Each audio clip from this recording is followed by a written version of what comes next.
इस वक्फ बिल के खिलाफ प्रोटेस्ट में सारे उलमा इकराम, सारे तंजीम के सदर,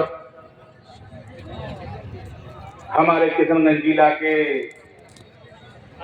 सारे एमएलए, बाहर से आए हुए एमएलए और सांसद मनोज झा जी, आप सबका किशनगंज धरती में स्वागत युग है। किसी गोंगे का इतिहास नहीं लिखा जाता है, बोलने वाले का इतिहास लिखा जाता है। ये अनपढ़ प्रधानमंत्री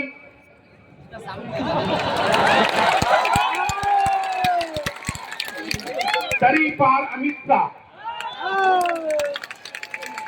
अगर तुम काला कानून लाओगे तो हम नहीं मानेंगे, क्योंकि इस देश का नागरिक नहीं, किराएदार नहीं, हम हकदार हैं।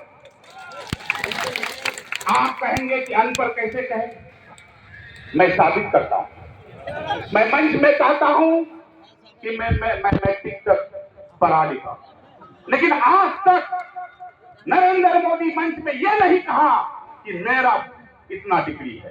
तो मैं इसलिए मानता हूं कि नरेंद्र मोदी अनपढ़ है। नरेंद्र मोदी जी, शायद आपको इतिहास मालूम नहीं होगा, अगर पढ़ना नहीं आता है तो लाल किला के बगल में एक बोर्ड लगा हुआ है। 65,000 मुसलमानों ने जान गंवा करके इस देश को आजाद किया। 14,500 सिख भाइयों ने इस शहीद होकर के इस देश को आजाद किया। 8,500 दलित भाइयों ने शहीद होकर के इस देश को आजाद किया। इस देश का नक्शा को बिगड़ने नहीं देंगे नरेंद्र मोदी। तुम एक तौसीफ को मारोगे, 100 तौसीफ पैदा होगा।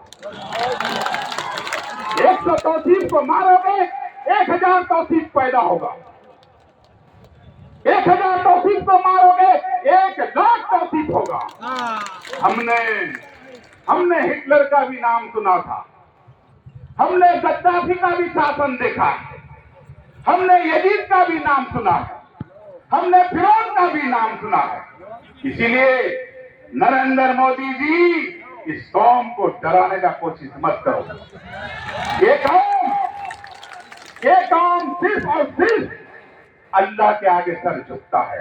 तुम्हारे आगे सर कलम कर देंगे, लेकिन तुम्हारे आगे, तुम्हारे हुकूमत के आगे, ये काला कानून के आगे हम सर नहीं झुकाएंगे। दावे के साथ कहता हूं, मैं इस काला कानून के खिलाफ सिर्फ 30 करोड़ मुसलमान का लड़ाई नहीं है, मैं 90 करोड़ हिंदू भाई को साथ लेकर के इस काला कानून के खिलाफ नहीं, इस काला कानून को वापस करना होगा, वापस करना होगा। यानी तुमने गलत कानून हमारे माथे में अगर थोपे हो तो मैं नहीं मानूंगा। तुमने 370 का धारा लाया, हम लोग चुप रहे। तुमने मैं क्या का 3 तलाक का मामला लाया, हम चुप रहे। लेकिन इसका मतलब ये नहीं है कि तुम आज हमारे वक्त का जमीन को छीनने का कोशिश कर रहे हो। कल इसलिए चुप नहीं रहना है भाइयों, कल चल के नहीं तो ये भी फैसला कर सकता है कि मुसलमानों